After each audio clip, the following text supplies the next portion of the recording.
차량용 반도체 시장이 연평균 5% 이상 성장해 2031년 100조 원을 넘길 것으로 보입니다. 자세한 내용은 구독과 함께 보시죠.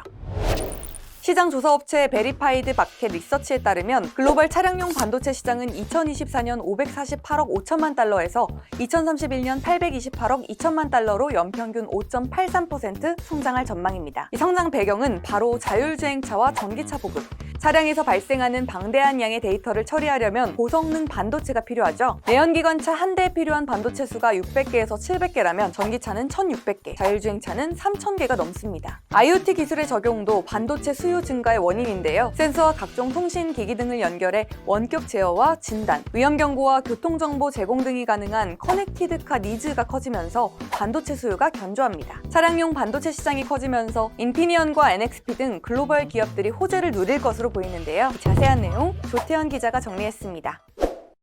최근 반도체 시장의 최대 이슈라면 누가 뭐라고 해도 인공지능입니다. 인공지능 구현에 필요한 그래픽 처리 장치, 그러니까 GPU가 있고요. 그리고 AI 칩에는 필수적이라고 할 수 있는 고대역폭 메모리 HBM도 굉장히 인기를 끌고 있죠. 하지만 당연하게도 이 반도체가 필요한 분야는 AI뿐만이 아닙니다. 한때는 PC와 서버를 중심으로 반도체를 주로 활용을 했지만요. 지금은 반도체가 들어가지 않는 전자제품을 찾아보는 게 더 어려운 그런 지경이 됐습니다. 당연하게도 자동차에도 반도체가 탑재가 됩니다.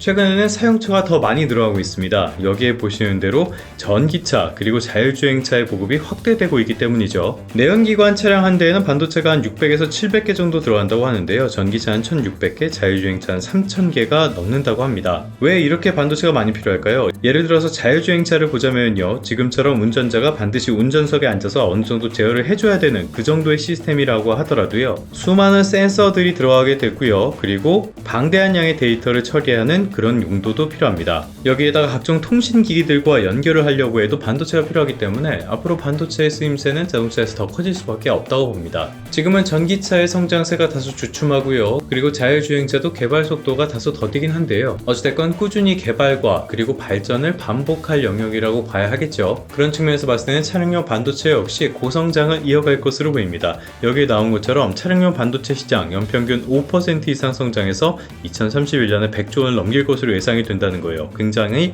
고성장을 이어간다는 뜻입니다. 실제로 지난해 차량용 반도체 후공정 회사들의 재고 정리가 어느 정도 마무리가 됐고요. 최근 들어선 수요도 많이 늘어나는 추세라고 합니다. 그렇기 때문에 관련 업체들의 어떤 실적 개선 같은 것들도 기대해 볼 수 있을 것 같습니다. 말씀드린 것처럼 지금은 전자제품들이 이른바 스마트해지는 과정이기 때문에 반도체의 수요는 끊임없이 늘어날 수밖에 없는 상황이라고 할 수가 있겠습니다. 이거는 한국투자증권 리포트 보면서 설명을 드리도록 할 텐데요. 글로벌 반도체의 골드러시라고 되어 있죠. 최근의 트렌드를 아주 직접적으로 보여주는 제목이라고 할 수가 있겠습니다. 일단 AI를 예로 들어보면요. AI 열풍이 불면서 모든 법인들, 회사들이 이 AI 산업에 뛰어들려고 많은 노력들을 하잖아요. 이런 산업을 시도를 해보려면 기본적으로 AI 칩 정도는 보유하고 있어야 할 겁니다. 그리고 또 인공지능을 구현하려면 대규모 데이터 센터 이런 것도 필요한데요. 여기에도 대량의 반도체가 필요하죠. 당연히 반도체에 대한 수요는 늘어날 수밖에 없을 겁니다. 다만 최근 들어서는 인공지능에 대한 의구심이 어느 정도 생긴 것은 사실이라고 할 수가 있겠습니다. 무엇보다 인공지능이라는 게 사업 초기 단계에 바로 돈을 버는 게 아니라요. 초기 단계에는 어찌됐건 막대한 투자가 들어갈 수밖에 없기 때문인데요. 그렇다고 이걸로 수익을 낼 수 있을 것이냐 이건 좀 다른 문제니까요. 이런 부분에서 의구심이 어느 정도 생긴 상황이다 라고 볼 수가 있겠습니다. 여기에다가 인공지능에 대한 기대감이 워낙 커지면서 주가가 단기간에 너무 빠르게 올랐다는 점, 이 부분도 영향을 미치고 있는 것 같습니다. 지금까지 말씀드린 건 주가적인 흐름인데요. 이런 주가적인 흐름과는 별개로 당분간 반도체의 수요는 꾸준하게 탄탄하게 이어질 것이라는 것은 분명해 보입니다. 자, 그럼 이런 반도체의 수요 증가가 구체적으로 어떤 영향을 미칠 것인가, 이건 먼저 큰 그림, 국내 경제 전반의 매크로 지표부터 살펴보고 가도록 하겠습니다. 이거는 산업통상자원부의 7월 수출입 동향 자료인데요. 7월의 수출을 보면은 이만큼이 발생을 해서요. 1년 전보다 13.9%나 늘었다고 합니다. 역대 7월 중에서 두 번째로 가장 많은 수출액을 기록했다고 해요. 그러면은 뭐가 그렇게 큰 영향을 미쳤냐? 세부적인 품목으로 한번 내려가 보도록 하죠. 세부적인 품목을 보면요.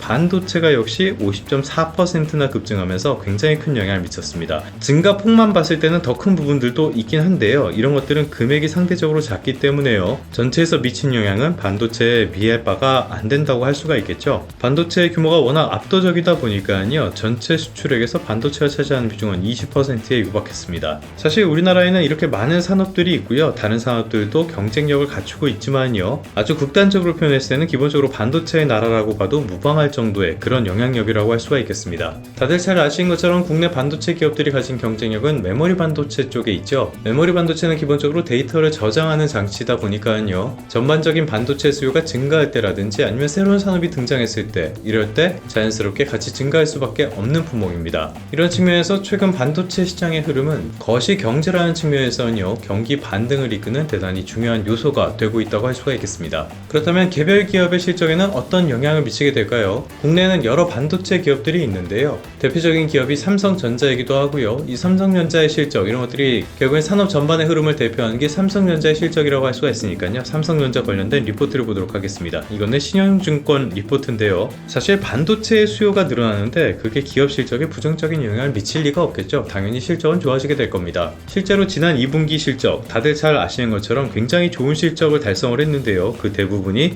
반도체에서 발생을 했습니다. 그 중에는 재고평가 손실의 충당금을 환입한 그런 영향이 크긴 했지만요. 어찌됐든 간에 반도체 수요가 늘어나고 가격이 빠르게 회복을 한 것도 큰 영향을 미쳤다고 볼 수가 있겠습니다. 근본적인 영향이라고 할 수가 있겠죠. 여기에다가 3분기는 기본적으로 계절적인 성수기로 보는 시기입니다. 전반적인 시장 수요가 늘어나고요. 여기다 성수기 효과까지 겹칠 수 있다는 뜻입니다. 물론 앞서도 말씀을 드린 것처럼요. 최근 반도체 기업들의 주가가 다소 부진한 편이긴 합니다. 특히 최근에 굉장히 좀 힘든 시기를 지나고 있긴 하죠. 여기에는 몇 가지 배경이 있을 텐데요. 일단 인텔의 2분기 실적, 이게 시장의 기대치에 미치지 못하는 정도로 나왔고요. 그러다 보니까 전반적인 IT 그리고 반도체 업체 실적에 대한 우려감을 키웠습니다. 여기에 엔비디아도 새 AI 칩 출시가 늦어진다는 보도가 나오면서요. 이것도 전반적인 투심에 좀 부정적인 영향을 주기도 했고요. 경기 침체의 초입에 들어섰다, 이런 우려들도 계속 나오고 있는데요. 이렇게 경기가 나쁜다면 첨단 제품 그리고 서비스에 대한 수요는 줄어들 수밖에 없을 겁니다. 여기에 다른 나쁜 변수들도 많습니다. 예를 들어서 중동에서 지금 지정학적인 리스크가 갈수록 커지고 있죠. 또 일본은행의 기준금리 인상 이후에 엔화가 강세를 보이면서 엔캐리 트레이드 청산 같은 그런 이슈까지 불거진 상태입니다. 하지만 여기서 분명하게 말씀을 드릴 수 있는 건요. 이런 모든 악재를 다 고려하더라도 지금의 반도체 기업 주가, 특히 그동안 소외됐던 국내 반도체 기업들의 주가, 이거는 여전히 저평가됐다는 점, 이 점은 분명해 보입니다. 앞으로 반도체 수요는 어느 정도 부침이 있을 수는 있겠지만요. 기본적으로는 꾸준히 증가할 수밖에 없다고 봅니다. 이런 점도 고려하면서 시장에 접근하시는 게 좋지 않을까 싶습니다. 그러면 성공 투자하시고요. 다음 시간에 다시 뵙도록 하겠습니다.